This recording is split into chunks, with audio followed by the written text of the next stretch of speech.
मेळघाटातील धारणी तालुक्यांतर्गत येणाऱ्या Dhulghat railway one परिक्षेत्रातील मारकरी वनरक्षकास वाचवण्याचा प्रयत्न व्याघ्र विभाग करत असून या आरोपीस अभय देण्याचे काम सुद्धा व्याघ्र विभाग करत आहे। गेल्या रविवारी कासमार निवासी अल्पवयीन 5 युवकांना वनरक्षक बेटेकर यांनी मद्यधुंद अवस्थेत खोटे आरोप लावून काठी व कुऱ्हाडच्या दांड्याने बेदम मारहाण केली। त्यानंतर 5ही युवकांनी धारणी पोलीस गाठून त्या ठिकाणी तक्रार नोंदवली। फिर्यादीवरून पोलीस निरीक्षक LK मोहुंदडे यांच्या मार्गदर्शनामध्ये API कान्नोपात्रा बनसा यांनी मारेकरी वनरक्षक सुंदरलाल बेटेकर यांच्या विरोधात कलम 324 भादवी गुन्हा दाखल करून तपास सुरू केला।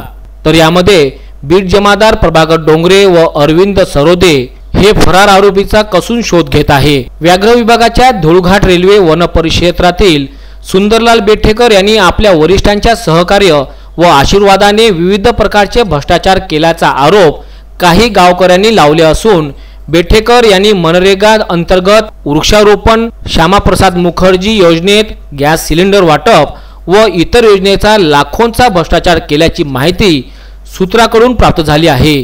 सदर लाखोच्या भ्रष्टाचारात काही वरिष्ठ अधिकाऱ्यांचाही सुद्धा यामध्ये समावेश असल्याची चर्चा गावात सुरू आहे।